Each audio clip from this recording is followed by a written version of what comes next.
চরণ পরম প্রাতঃস্মরণীয় পরমারাধ্যতম পরম বরণীয় পরম করুণাময় এবং এই ভক্তি জগতের যিনি প্রথম সোপান, এই ভক্তি জগতের যিনি হলেন প্রথম দ্বার, এহেন শ্রী গুরুদেব ভগবান, শ্রী গুরুদেব প্রভু আজ সকরুণা ধারায় আমাদের অভিশান্তক দেবের এই নিজ মন্দিরে এসে অবতীর্ণ হয়েছে। এটি ওনার বিশেষ, আমার বড় গুরু মায়ের শুভ অগ্রগণ তিথি, ওনার আজকেই বিজয় করার কথা, কিন্তু যেহেতু আপনাদের মতো রাধা মাধবের নিজ প্রিয়জনকে উনি দর্শন দিয়ে কৃতার্থ করবেন বলে নিজ করুণায়, অপরম করুণা, অসামান্য করুণা এবং সেই করুণায় আবিষ্ট হয়ে তিনি এসেছেন। উনার শ্রীচরণ কমলে আমরা বারংবার গুরুমুখ দণ্ডবত প্রণিপাত জ্ঞাপন করি। যত প্রণামই করি না কেন, নিতাই চাঁদ এবং নিত্যানন্দ প্রভুর নিজ বংশ গোস্বামী সন্তানগণের কাছে আমরা চিরকাল ঋণী। এতক্ষণ আপনারা নিতাই গুণকথা শুনছিলেন, এখন নিতাই চাঁদ কি সাক্ষাতে দর্শন করুন।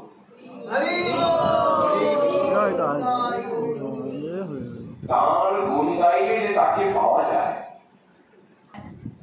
আজকে কিন্তু পা খাইনি একটু, আজকে শুধু নিতাই গুণগানই হয়েছে। আমি যখন থেকে এসেছি, কারণ মহারাজজি বললেন গাইতে, যে কোনো মন্দিরে নিতাইয়ের আবির্ভাব না হলে ইয়ে হয়। শেষ সাই সংকর্ষণ অবতারী নারায়ণ, যার অংশ কলাতে গণন, জগতের হিতকর্তা, জগতের হিতকর্তা, সর্বজীবত্রাতা, সেই রাম রোহিণী নন্দন। নিতাই নিতাই জগতময়, নাগর নিতাই নাগরী নিতাই, নিতাই কথা শিকর। নিতাই চাঁদের গুণবর্ণী বাড়ে, গুণ কেহ নাহি করবি বাড়ে, কেউ গুণ গাইতে পারবে না। এমনকি ব্রহ্মা আদি দেবতাগণ যদিও প্রচেষ্টা করেন, তবু ব্যর্থই হবেন। হেন পরম করুণ নিত্যানন্দ, যার অংশ কলাতে গণন। কলা কাকে বলে? অংশের অংশের অংশের এক বিন্দু অংশকে কলা বলে। ভগবান শ্রীকৃষ্ণ চন্দ্রের অভিন্নতর শ্রী বলরাম, সেই বলদেব চন্দ্রের নিজ অংশ হলেন মহাসংকর্ষণ। বলদেব চন্দ্রই মহাসংকর্ষণ, সেই মহাসংকর্ষণের অংশ হলেন সংকর্ষণ। ভগবানের যে চারটি মুখ্য গুহ, তার মধ্যে এক সংকর্ষণ গুহ, সেই সংকর্ষণের অংশ হচ্ছেন শ্রী কারণার্ণবসায়ী ভগবান। সেই কারণার্ণবসায়ী ভগবান এই সমস্ত ব্রহ্মাণ্ডের স্রষ্টা। কারণার্ণবসায়ী ভগবান তিনি প্রলয়ের পরে যখন সৃষ্টি লীলা হয় পুনরায়, তখন নিজের অঙ্গ থেকে অনন্ত কোটি ব্রহ্মাণ্ডগুলি বাইরে নিষ্কাশিত করেন। এই জন্য তিনি কারণ উদকে শয়ন করেন, তাই নাম কারণতোষায়ী বা কারণার্ণবসায়ী। কারণার্ণব, অর্ণব মানে সিন্ধু। পরে তো উনি আচার্য বৈষ্ণবাচার্য অনেক পরে, কিন্তু শ্রীপাদে তখন ওটা মাথায় রেখা। কেননা আর ওই সাতটা পড়িয়েছি তপস্যার জিনিস, সেই গলাতেই মনন্তশিলা লকেটের মতো থাকতো এখানে বাবা। বুঝলেন নাম মিলিয়ে ওনার ঝোলার মধ্যে একটু আখের গুড়, হ্যাঁ, একটি পেতলের সরা, হ্যাঁ, আর এতটুকু চিনি, ওই প্রভু জল ছড়া দিয়ে ওদের সেবা দিলেন, দিয়ে ওইটা পেতেন। হ্যাঁ, কেননা ত্রিভুবন নিত্য দ্বিজবিপ্র হেন নাম ভেদ নিত্যানন্দ অনন্ত বলদেব। বলরামই আমার নিতাই বলিতে আজকে সেই ইয়েতে আজকে শালগ্রাম শিলা উল্লেখ করলো বলে আমাকে বলতে হচ্ছে কথাটা, যে ওই শালগ্রাম শিলা আজকে এত বড় ভুবনের মধ্যে আমাদের 14টা ভুবন, তার মধ্যে রাধারানীর একটি ভুবন আর নিতাই তাদের 13টা ভুবন। এই 14টা ভুবন আর ওই শালগ্রাম শিলার মধ্যে আজকে সেই 14টাই চক্র আছে। কোন নারায়ণ শিলার আজ পর্যন্ত 14টা চক্র নেই, ওই অনন্ত ছাড়া। হ্যাঁ, তার প্রত্যক্ষ প্রমাণ আছে। কিন্তু হ্যাঁ, আপনারা যদি মাঘী পূর্ণিমায় ওনাকে দর্শন করতে যান, এছাড়াও আলাদাভাবে দর্শন করতে যান, দেখবেন রাধারানী শ্যাম সুন্দরের মাঝখানে বসানো আছে রূপোর নাগ দিয়া, হ্যাঁ, শালগ্রাম শিলা, এই এতটুকু, হ্যাঁ, সেই অনন্ত শিলা। 14টা চক্র আজ পর্যন্ত কোন নারায়ণ শিলা নেই। সেই জন্যে ওনার সেই অনন্ত ওই প্রভু গলায় থাকতে, ওইভাবেই প্রভু আমার সব জায়গাতে ত্রিভুবনে নৃত্য করে বেড়াতেন। আর দুটি জিনিস ছিলেন, সেই দুটি হলেন হাতের একটি দণ্ড, ও হয়তো বলবে, হ্যাঁ, কিন্তু তার আমি একটু বলে দিচ্ছি। হাতে একটি দণ্ড থাকতেন, আর দেবনাগরী অক্ষরে তখনকার দিনের পালি ভাষায় লেখা, পালি ভাষায় আমাদের উচ্চারণ হবে না, সংস্কৃত কোন রকমের উড়ে উড়ে হবে, যদিও পালি ভাষা আমাদের হবে না, দেবনাগরী অক্ষর চিনি না, সেই ভাষাতে তাল পাতার উপরে উনি সবকিছু বর্ণনা করে দিয়ে গেছেন। কিন্তু সেটি এখন আগে দেখানো হতো আমাদের শ্রীপাঠে খর্দাতে, কিন্তু এখন সেটি তুলে ধরতে গেলে পড়ে যায়। বহু বছরের জিনিস, বহু, কেননা আজকে তো নিতাই চাঁদের আবির্ভাব তিথি হলো 552তম। এইবার চিন্তা করুন, তার 12 বছর পূর্বে থেকে এই গ্রন্থ লেখা আমার হাতে, ঘর থেকে বেরিয়ে যখন গেল, তারপরে আজকে সেই জিনিস আজ কখনো ট্যাক্সই হয়, আমরাই ট্যাক্সই না, তা ও ট্যাক্সই কি করে হবে, ও ঝুঝুর করে বলতে থাকে। সেই জন্য ওকে আমাদের একবারে কাছে বক্স আছে, সেই বাস্কর মধ্যে ভালো করে বেঁধে রেখে দেওয়া আছে। বলেছিল কিছু কিছু ট্রাস্টির লোক এবং আলাদা লোকও বলেছিল, সাধু দু একজন সাধু বলেছিল ওটি সুরধনীতে দিয়ে দিতে, দিয়ে দেওয়া যায়, কিন্তু তবু দেওয়া হয়নি। কেন? যে ওটা দিলে একটা তাদের আবরণ জিনিস, সেই জিনিসটা উল্লেখ করা কিছু নয়, অন্তত লাল কাপড় পরা আছে, একটু তুলেও দেখা ভক্তদের। সেই জন্য আমরা জলে দিলে তো দেওয়া হয়ে যাবে, ফেলে দিতে কতক্ষণ জিনিস। যাই হোক, এই জিনিস আমাদের কাছে শ্রীপাঠে এখনো আছে। কিন্তু মা সবাইকে এখন দর্শন দেন না, আগে কয়েকবার দিয়েছে, কিন্তু কিছু গন্ডগোলের জন্য মাকে আর বার করা হয় না। মা ওই গর্ভমন্ত্রীর ভেতর থেকে থাকেন, আর ওই প্রভুও থাকেন, প্রভু আর মহাদেব নিজে ওই উনিও থাকেন। মা আর প্রভু ওই সকাল 9টার সময় যদি পুজোয় যাওয়া যায়, ওনাকে যখন জলপানিতে বসেন সংসা, তখন জলপানি করতে ওই তখন মাকে বার করে এনে পুজো করা হয়। সঙ্গে সঙ্গে দেখলে সঙ্গে সঙ্গে পুজো দেওয়া হয়। যদি ওই সময় 9টার মধ্যে আপনারা কেউ দর্শন করতে যেতে পারেন, তাহলে দেখবেন সিংহাসনের কাছে মা বসে আছে, রূপ সিংহাসনের উপরে মা বসে আছে, প্রভুর উপর ধারার উপরে নেমে আছে, সঙ্গে সঙ্গে দেওয়া হয়, বার করা হয়। আর ওই আগে নিতাই চাঁদের দণ্ড তো 3 জায়গায় ভাঙা হয়েছে, হ্যাঁ, মেলা চলে, শ্রীপাঠে আর একটা করানো হয়ে আছে বাড়ি বাড়ি, হ্যাঁ, সেই ইয়েতে সেই গন্ডটাও এখন একটু অন্যরকম হয়ে যাচ্ছে বলে ওটাও তোলা আছে। এই আমার শিষ্যকান্তার ধামের বক্তব্য। হ্যাঁ, বাকি কথা বলবে আপনাদের কাছে, নিতাই চাঁদের কথা ও একটু শুনুন। আর বলুক। আর কথা সবচেয়ে বড় হলো যে আজকে আপনাদের কাছে আমি ভক্তদের কাছে এসেছি প্রাণনাথ ত্যাচারে প্রাণনাথ রাধা গোবিন্দ মন্দিরেতে, এবং আপনাদের যে খুব শ্রদ্ধানীয় মনের আনন্দের লোক সাধন বাবু, উনিও আমাকে ইয়ে করেন। কেন করেন, কি করেন তা জানি না, আর কেনই বা করেন তাও জানি না। এই ভাষা নেই, বলতে পারবো না, উচ্চারণ নেই আমার, কারণ আমার যে অক্ষর অন্যরকম, সেই জন্যে তোমাকে শ্রদ্ধা জানাই দিয়ে আমি আমার কথা রাখছি এখানে। এবার আমার শিষ্য রাধা বিনোদ দাস বাবাজি মহারাজ, উনি আমাদের যেটুকু বলা জয় নিতাই।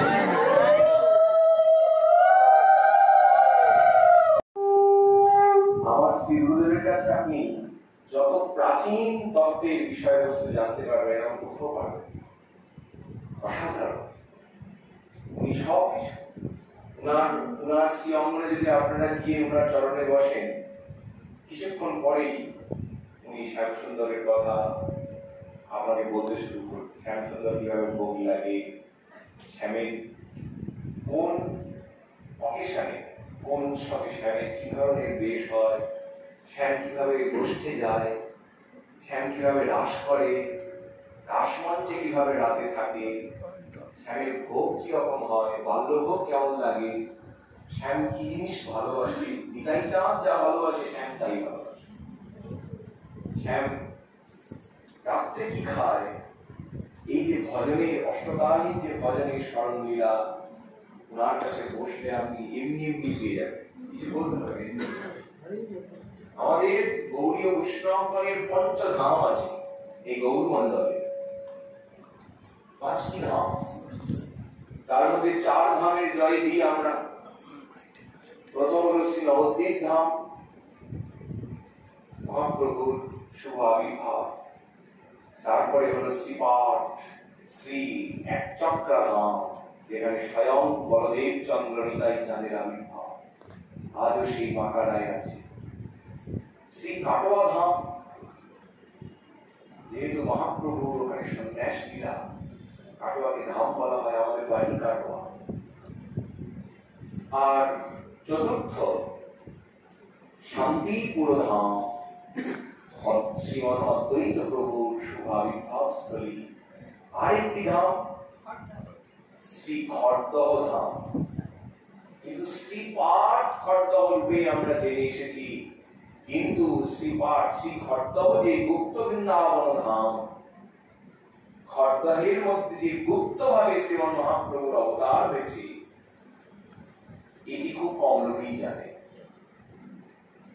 যখন অবিরাম ঠাকুর জানতে পারলেন যে মহাপ্রভু পুনরায় আসবেন, ওই জন্য নিতাই চাঁদকে সন্ন্যাস থেকে ফিরিয়ে সংসারে নিয়ে আসা। মহাপ্রভুকে নিতাইকে বললেন, তুমিও যদি থাকিলে মুনি ধর্ম ধরি, তুমিও যদি কি আমায় করলে তুমি, লোকে আমায় পাগল বলে, আমায় পাগল বলে। তখন মহাপ্রভু বলেছেন, নামে নিত্যানন্দ তুমি, রূপে নিত্যানন্দ।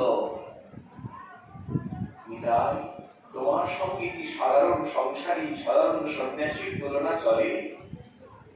তুমি সন্ন্যাসী গণের আরাধ্যতম, তুমি পরমহংসগণের আরাধ্যতম, তুমি কি সাধারণ শ্রীপাদ? মহাপ্রভু নিতাই বলে ডাকতেন না, মহাপ্রভু ডাকতেন শ্রীপাদ বলে, শ্রীপাদ শ্রীপাদ শ্রীপাদ। 12 বছরের বড় ছিলেন, 10 বছরের বড়। সেই বিয়ে করলেন, বিয়ে করে মা সচির কাছে গেলেন, শিবাসঙ্গনে গেলেন, শান্তিপুরে গেলেন, সব নরহরি সরকার ঠাকুরের কাছে গেলেন, সব ঘুরতে ঘুরতে ঘুরতে ঘুরতে গঙ্গার তটে শ্রী খড়দহ, সেখানে এক ব্রাহ্মণ, সেই ব্রাহ্মণ নিত্যানন্দ প্রভুকে তার বসত বাটিটি দান করে দিয়েছেন। পুরন্দর মিশ্র পণ্ডিত গোস্বামী, উনি দান করে দিয়েছেন, আমার আর থাকলো না সত্য, আমার যা কিছু সব আমি তোমার চরণে নিবেদন করে দিলাম।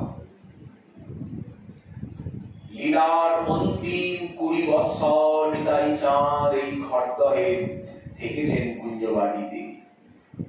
যে কুঞ্জবাটিতে আমার শ্রী গুরুদেব বিরাজমান থাকে, এই নিতাই চাঁদেরই গৃহ, এই নিতাই চাঁদেরই নিজ পদাঙ্কিত ভূমি শ্রীপাঠ খড়দহ।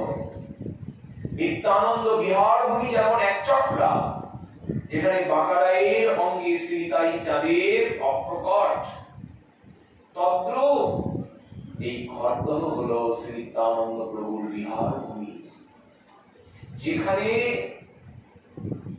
অভিরাম ঠাকুর শুনলেন যে মহাপ্রভু নিতাই চাঁদকে বিয়ে করতে বলছেন, তার একটা আলাদা কারণ আছে। কারণটা কি? মহাপ্রভুকে পেটে ধরতে পারে এমন ক্ষমতা কার আছে? মহাপ্রভু কারো ঔরসে আবির্ভাব হবেন এমন এই জগতে ক্ষমতা কার আছে? কোন নারীর আছে? কোন পুরুষের আছে? একমাত্র বিশ্বম্ভর নিতাইয়ের আছে। এই জন্য নিতাই ঔরসে বসুদার গর্ভে তিনি পুনরায় আবির্ভূত হবেন বলে নিত্যানন্দ প্রভুর বিবাহ। মহাপ্রভু আবার আসবেন বলে নিতাই চাঁদের বিবাহ। এই সাধারণ না, সংসারী বিবাহ, সন্ন্যাসী থেকে সংসারী হয়েছে, সাধারণ নিত্যানন্দ লীলা নয়, অতিগুলো নিত্যানন্দ হেন অবতারে, যাহারে জানাই প্রভু সে জানিতে পারে। সবাই কি প্রভু জানায়? যখন সন্ন্যাস মহাপ্রভু বৃন্দাবন চলে যাচ্ছে, নিতাই চাঁদ ভুলিয়ে ভালিয়ে পথভ্রান্ত করে মহাপ্রভুকে শান্তিপুরে নিয়ে আসছে। নিতাই চাঁদ দেখতে কেমন? বলেন লাল লাল চোখ, গলায় রুদ্রাক্ষের মালা, ললাটে ত্রিপুণ্ড, যে কেউ দেখলে বুঝতেই পারবে তান্ত্রিক সন্ন্যাসী, তন্ত্রবিদ্যা জানে। শান্তিপুরের ওইদিকে অম্বিকার তটে এক সন্ন্যাসীর আখড়ায় বসে আছে। সেই সন্ন্যাসী নিতাই চাঁদকে দেখে চিন্তা করেছে যে এ তো আমারই মতো হবে, আমি যেমন তান্ত্রিক, এই অবধূত গোসাই এও মনে হয় তান্ত্রিকই হবে। নিতাই চাঁদকে বললেন, লুকিয়ে লুকিয়ে সরস্বীপাদ একটু আনন্দ আনবো নাকি? আনন্দ একটু আনবো নাকি হবে? নিতাই চাঁদ বলেন, আনো। এমনি তো বারুনি বারুনি করে, তাই না? বারুনি বারুনি বারুনি, এটা ভাগবতে লেখা আছে। মদান মদান মদান, জটাটা ঘুরিয়ে চুলটা খুলে মদান মদান মদান। ভাটিশালা দেখে ভাটিশালায় সুরার গন্ধ পেয়ে মদান মদান। শ্রীবাস পণ্ডিত চরণে চলেছে, প্রভু তুমি যদি মদান মদান বলে ভাটিশালায় ওঠো, তাহলে গঙ্গায় ডুব দিয়ে প্রাণ আমি রক্ষা করব। মহাপ্রভু তখন নিত্যানন্দ প্রভুর ভাব সম্বরণ করলেন। এখানে ভাগবতে দেখবে নিশ্চয়ই আছে। বারুনি বারুনি করেন কেন? নিতাই চাঁদের এক নিজ শক্তি হলেন বারুনি দেবী, রেবতী আর বারুনি। বারুনি করেন মদ না, নিতাই চাঁদ অন্য মদে থাকে। মধুর মধু মদে মত্ত মধুকর, মধুর মধুর সুরাদিতাম। নিত্যানন্দ হেন অবতারে যাহারি জানাই প্রভু সে জানিতে পারে।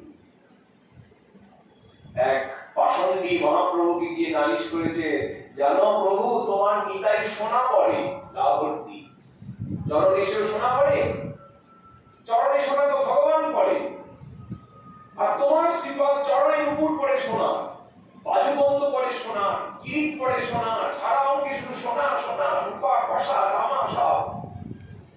পাগল।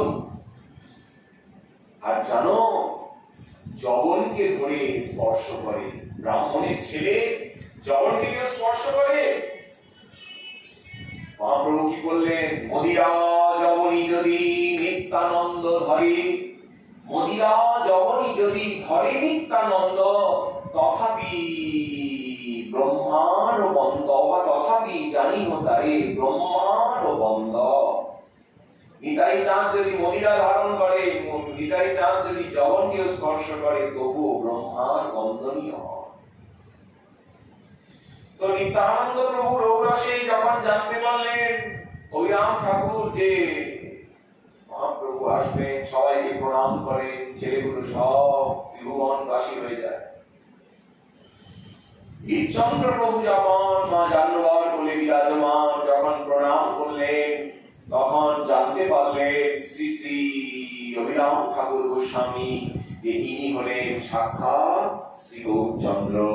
যে আর দেখো নাই গৌর দেখো আরবার, গৌরচন্দ্র বীর চন্দ্র রূপে পুনঃ গৌর অবতার। বন্দে শ্রীকৃষ্ণ চৈতন্য নিত্যানন্দ সহোদিত, গৌরদয়ে পুষ্পবন্ত চিত্র সুন্দর তমদৌ।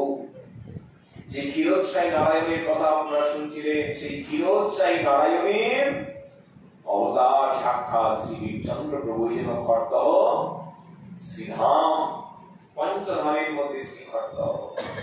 আর সেই বীরচন্দ্র প্রভুরই প্রাণারাম হলেন শ্রী রাধা শ্যামসুন্দর। শ্যামসুন্দরের হাতে একটা ঘড়ি আছে, দেখবেন।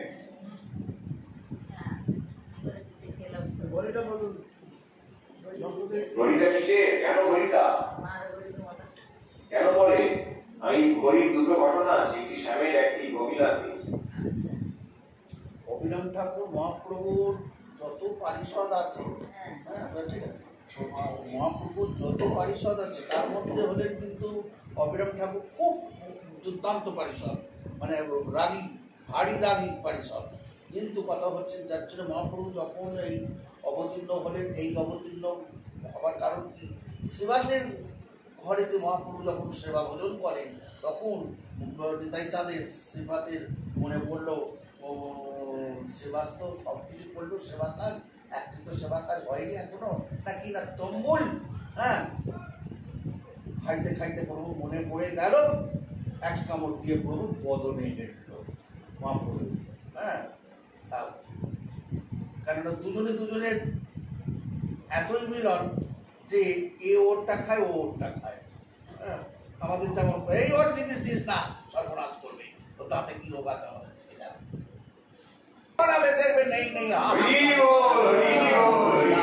এই ঘটনাটা প্রত্যেক জায়গাতে ঘটে আছে, প্রত্যেক জায়গাতে ঘটে গেছে। আমাদের এই, কারণ আমরা নিতাই বুঝতে পারি না, আমরা গৌরকে চিনি না, নিতাই না বলতে গৌর চেনার অধিকার কারণ নাই। ব্রজেও আমরা যাবার ক্ষমতা নেই, কারণ মহাপ্রভু বারণ আছে ব্রজে গিয়ে সংসারী কথা ওখানে চলবে না। হ্যাঁ, কারণ আমাদের একাদিনী কেমন আছো, এই যে লাইন লাইন চেয়ার পেতে বসে আছে, হ্যাঁ বসে কি সঙ্গে সঙ্গে আর বলবে না ভাই আমার ট্যাংটা কি, এই তো আমাদের আদান প্রদান।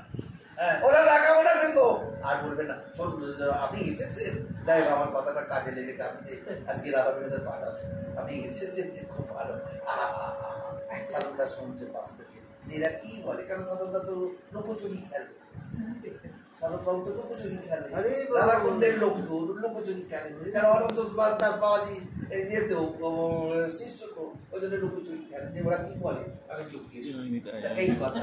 উনি বলেন না, উনি খুব শান্তশিষ্ট কিন্তু খুব পরিবার।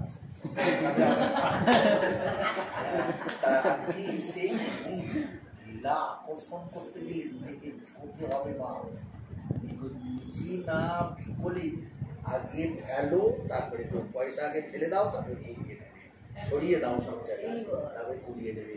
আজকে নিজে হতে প্রেসাদের মতো নিজেকে ঢুকিয়ে দাও, তবে সব কিছু হয়ে যাবে।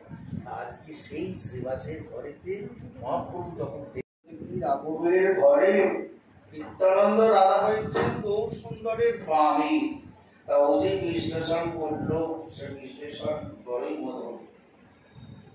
আমরা নিতাই গৌরের কাছে যাবো কি কারণে যাবো? হ্যাঁ, আমাকে যদি সে ভালোবাসে তাহলে তো সে তো আমার কাছেই আসবে গো। আজকে সাধনদার সঙ্গে আমি একটু ছোটখাটো কথা কই, বাজারের জায়গা তো ওই জন্য বাজারের লোক বাজারের মধ্যে কথা কর, সেই জন্যে সাধনদা তো তলার দিকটা তো বাজার বাজার, এখনো সেই বাজারের লোক, সেই জন্যে সাধনদা বাজারের লোকের সঙ্গে পরিচয় হয়েছে। সেই জন্য সাধনটাকে ভালোবাসি বলে সাধনটার কাছে দৌড়ে হরি বল।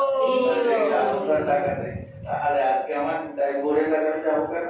না কেন? কারণ আমার গুরুদেব তার কি করলেন? গুরুদেব করলেন, গুরুদেবের অপরূপ দৃশ্য দেখি রাঘবের ঘরে, অপরূপ দৃশ্য দেখছি রাঘবের ঘরে নিত্যানন্দ রাধা হয়েছেন বহু সুন্দরের স্বামী।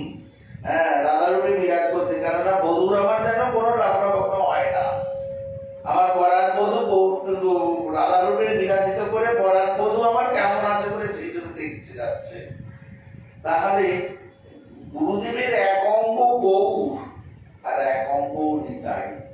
হ্যাঁ, আর তার গুরুদেবের ডান অঙ্গ হলো গৌর, হ্যাঁ, বাম অঙ্গ হলো নিতাই। তাহলে আলাদা দরকার হয় না গো। হ্যাঁ, এইখানেই তেলের উপর তেল দাও, দেখে তেল করা সবে লুচি ভাজো। এই হলো মধুর মধুর কয়েক কথা শ্রবণ মনের গুছায় বেটা সারা তরুণ পরব পাড়া রাঙা চোখে বইছে তারা কেউই নাচে নীল বসন করি গো। হ্যাঁ, এই যে বধূ নয়, এই যে বধূ আর এই যে কাঁটা নয়, এই যে খোঁটা গো।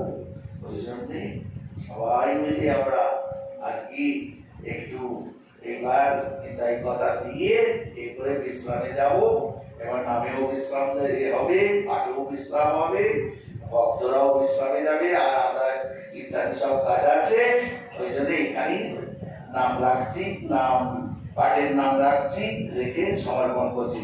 এবার সবাই বলো জয় রাধে রাধে গোবিন্দ জয় জয় রাধে রাধে গোবিন্দ জয় জয় রাধে রাধে রাধা গোবিন্দ জয় জয় রাধে রাধে রাধা গোবিন্দ জয় জয় রাধে রাধে রাধা গোবিন্দ জয় জয় রাধে রাধে রাধা গোবিন্দ জয় জয় রাধে রাধে গোবিন্দ জয় জয় রাধে রাধে গোবিন্দ জয় জয় রাধে রাধে রাধা গোবিন্দ জয় জয় রাধে রাধে রাধা গোবিন্দ জয় জয় রাধে রাধে রাধা গোবিন্দ জয় জয় রাধে রাধে রাধা গোবিন্দ জয় জয় রাধে রাধে রাধা গোবিন্দ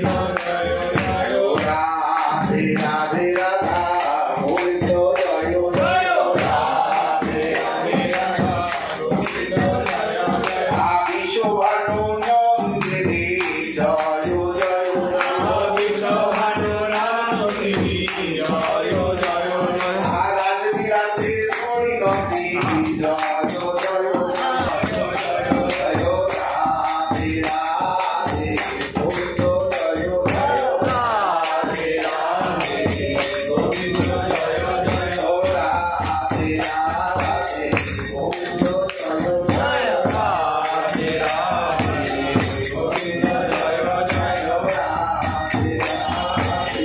গোবিন্দ জয় জয় রাধে রাধে গোবিন্দ জয় জয়। শ্রী গুরুদেব প্রভু কি বললেন নিতাই তোমার কোলে আমি আছি। সেই ঘটনা ঘটেছে। আমাদের শ্যাম সুন্দরীর হাতে যে ঘড়িটার কথা বলা হচ্ছে, এই ঘড়িটা একটা সাহেবের দেওয়া, এবং যে যে ঘড়িটির কথা বহু প্রাচীন, কিন্তু ঘড়িটি চলে না। কিন্তু শ্যামের হাতে যখন ঘড়িটি পড়ানো হলো, 435 বছর ঘড়িটার বয়স। ঘড়িটা কিন্তু চলতে আরম্ভ করেছে। কেন? বলেন এই ঘড়িটা এমনই ঘড়ি, এই রিস্টের সঙ্গে যদি লেগে থাকে, চামড়ার যদি স্পন্দন পায়, রিস্টে একটা স্পন্দন আছে না, তাহলে ঘড়িটা চলবে। আর যদি খুলে দেওয়া হয় তাহলে ঘড়িটা চলবে না। তার মানে একটা স্পন্দন থাকতে হবে এমন একটি হাতে এই ঘড়িটা চলবে। শ্যামের হাতে যখন পড়ানো হলো, ঘড়িটা চলছে। শ্যাম সুন্দর সামান্য বিগ্রহ নয়। আপনাদের বারবার এই কথা আমরা বলেছিলাম, শ্যাম সুন্দরের নিঃশ্বাস সেবকদের হাতে এসে পড়ে। শ্যাম সুন্দর কথা বলে, যেমন মহাপ্রভু কথা বলতে সিদ্ধ বাবাকে, শ্যাম সুন্দর কথা বলে, হাঁটে, চলে, লীলা করে, শ্যাম সুন্দরের নিঃশ্বাস পড়ে, তার রুচি ভঙ্গি আছে। হ্যাঁ, নয়ন ভাস্কর আপনারা শ্রী গুরুদেবের মুখেই শুনবেন। নয়ন ভাস্কর যখন শ্যামের শ্রী অঙ্গরাগ সেবার জন্য আসে, তখন দেখছেন যে শ্যামচাঁদের নিঃশ্বাস হাতে পড়ছে। রাজসূয় যজ্ঞে শ্রীকৃষ্ণ যে প্রস্তরের উপরে দণ্ডায়মান হয়ে সাধুগণের সেবা করেছে, অনুব্রজাম্যহং নিত্যম কুইতন্ত্রেণি, সেই তেলুয়া পাথর মালদা থেকে সুলেমান খান তার যে বিবি বেগম, বিবির নাম হচ্ছে দাহরি, সেই দাহরি বেগমের কাছ থেকে, তার প্রাসাদ থেকে, তোরণ থেকে সেই প্রস্তর নিয়ে এসে দীপচন্দ্র প্রভু তিনি ভাস্করকে দিয়ে তার নিজ মনের মতো বিগ্রহ, স্বপ্নাদিষ্ট বিগ্রহ তিনি প্রাদুর্ভাব করান। তার মধ্যে একজন শ্রী নন্দদুলাল, একজন শ্রী রাধাবল্লভ এবং একজন প্রাণারাম শ্রী রাধা শ্যাম সুন্দর। সেই শ্যাম সুন্দরের নিজ সেবায় যত, নিজ প্রাণারাম আচার্য চরণ, আমাদের নিত্যানন্দ প্রভুর যে মুখ্য বংশ, মুখ্য যে ভগবত তত্ত্ব বংশ, তিনি কিন্তু তিন প্রভু, নিত্যানন্দ প্রভুর পুত্রের তিন ছেলে, তার মধ্যে ছোট পুত্র যে রামচন্দ্র গোস্বামী পাদ, সেই রামচন্দ্র গোস্বামী পাদকে খড়দায় শ্যাম সুন্দরের সেবা প্রদান করা হয়। একজন বয়সপুরে, একজন জাজিক গ্রামে, আর একজন ছোট পুত্র রামচন্দ্র গোস্বামী পাদ, তিনি খড়দাহের সেবা পান। তারই পঞ্চদশ অধস্তন আমাদের শ্রী প্রভুজ্য চরণ শ্রী গুরুপাদ পদ্ম। অতি ভগবত কৃপার ফলে তার দর্শন পাওয়া যায়। ব্রজের গোস্বামীগণ, শ্রীপাদ মহন্ত মহারাজ জি, তার শিষ্যগণ, আচার্য চরণগণ, তারা প্রত্যেকেই শ্রী খড়দহে এসে, যে খড়দহের শ্রী নিতাই চাঁদের অঙ্গনে শ্রীপাদ রামদাস বাবাজি মহারাজ যখন আসতেন, তখন পা অব্দি দিতেন না, হাঁটু গেড়ে গেড়ে চলতেন। আমার নিতাই চাঁদের নিজ ভবন, সেখানে পা দেব? আমরা গিয়ে তো একেবারে গুরুদেবের কক্ষে উঠে পড়ি। ভাবনি রসিক অরসিক অতত্ত্ব, আমরা অধম চূড়ামণি, আমরা কি বুঝবো? যারা প্রেমিক, যারা রসিক, সেই বাবাজি মহারাজ বুঝেছে নিতাই কে। নিতাই যেখানে থাকে সেটা মন্দির, আলাদা করে মন্দির রচনা করতে হয় না। নিত্যানন্দ গৃহ হলো সাক্ষাৎ মন্দির। সেই নিত্যানন্দ প্রভুর নিজজন, সেই নিত্যানন্দ প্রভুর করুণা অবতার মোদের শ্রী গুরুদেব। নিতাই ঘনমূলতি, নিতাই প্রাণ করুণা, নিতাই জীবন ধন, মোর শ্রী গুরুদেব, মোর শ্রী গুরুদেব। আর আমি কি বলবো, ওনার চরণারবিন্দে অনন্ত কোটি প্রণাম। ওনার আলোকে আমি আলোকিত, ওনার কিরণে আমি উদ্ভাসিত। উনি ছাড়া আমাদের আর কেউ আছে? জয় জয় শ্রী গুরু প্রেম কল বদল, অদ্ভুত জাহাত প্রকাশ, হিয়া যোগী অনন্ত, তিমির বড় জ্ঞান, সুচন্দ্র কিরণে করুণা। দীক্ষার পর উনি আজ্ঞা দিয়েছে, চৈতন্য ভাগবত পাঠ করো, চৈতন্য চরিতামৃত পাঠ করো, শোনাও, পুষ্প সেবা করো। উনি আর কাউকে কারোর কখনোই কথা বলিনি আজ পর্যন্ত যে হরি কথাকে শুদ্ধ বুদ্ধ প্রবুদ্ধ রাখা হয়েছে উনারই আজ্ঞা। উনি বলেছেন হরি কথা তুমি নিবেদন করো, সেবা করো, সেবা করো। কাউকে বলো না যে অত দিতে পারলেন না, আর আপনার গৃহে আরাম আছে, অত না। এই উনার শিক্ষা, উনি আজ সাক্ষাৎ বিরাজমান। তুমি ভাগবতের সেবা করো, ভাগবত তোমাকে কোথা থেকে কোথায় নিয়ে যাবে, উনারই নিজ মুখের কথা। তুমি ভাগবতের সেবা করো, ভাগবত তোমায় দেখবে। ভাগবত ভেঙে খেও না, বা বাদাম শালগ্রাম শিলা দিয়ে বাদাম ভেঙে খেও না। এই যে অমূল্য উপদেশ খানি কোথা পাবো, কোথা পাবো? শ্রী গুরুদেব, শ্রী গুরুদেব এবং শ্রী গুরুদেব। যা চিদেয় হরিনাম দুরমতীয় গতি শতদশতে মতি নাম স্বীকৃতি লবলেশ নিরমল শ্রী গৌরম প্রেমরস সিঞ্চনে পুরগ সবমনয় সোচরণাম পূজে রতিনা নিব বল রোহিত বৈষ্ণবদাস। শ্রীগুরু চরণ পদ্ম কেবলই ভকতি শব্দ বন্দিময়ী সাবধান মতে। প্রেম ধন পাওয়ার জন্য নিতাই গৌরের কাছে যেতে হবে না। প্রেম ধন পাওয়ার জন্য শ্রী গুরু চরণই একমাত্র উপায়। শ্রী গুরু চরণ পদ্ম। শ্রী গুরুদেবকে আমরা মনুষ্য ভাবি। গুরুকে মনুষ্য বুদ্ধি না করো কখন, গুরু নিন্দা কবু করবে না করো শ্রবণ। গুরুদেবকে শ্রী রাধিকা মাধব योर पारो माधुर्य लीला गुरु रूप नाम नाम प्रतीक्षण स्वादन गल्पस्य वंदे गुरु श्री चरणारविंदम। কি বলছেন? সাক্ষাৎ হরিত্বের সমস্ত শাস্ত্রেই, সমস্ত শাস্ত্র যাকে সাক্ষাৎ হরি বলেছেন, সমস্ত শাস্ত্রেই উক্তস্তথা ভাব্যতেব সদ্ভিঃ কিন্তু প্রভুর্য প্রিয়ৈব তস্য বন্দে গুরু চরণারবিন্দম। নিতাই কৃপা গুণমূর্তি শ্রী গুরুদেব। তাই উনার কাছে অন্তিম কিছু কথা শ্রবণ করে আজকে ওই কথা উনি বিশ্রাম দেবেন। উনি বক্তা, উনি শ্রোতা, উনি ত্রাতা, উনি কর্তা, আমরা সব অকর্তা জন। উনার শ্রী চরণ কমলে নিবেদন আমাদের জন্য উনি যেন নিজ মুখ কমল উদ্গীর্ণ কিছু উপদেশ বাক্য দিয়ে যান, যেন আমরা সারা বছর নিতাই গৌরাঙ্গ চরণে ভজনভিজ্ঞ হয়ে, ভজন চঞ্চরিক হয়ে যেন শ্রী রাধা মাধবীর চরণে নিজ ভাব নিবেদন করতে পারি। উনার চরণে আমাদের প্রার্থনা, উনি আমাদের একটু আশীর্বাদ বাণী প্রদান করুন।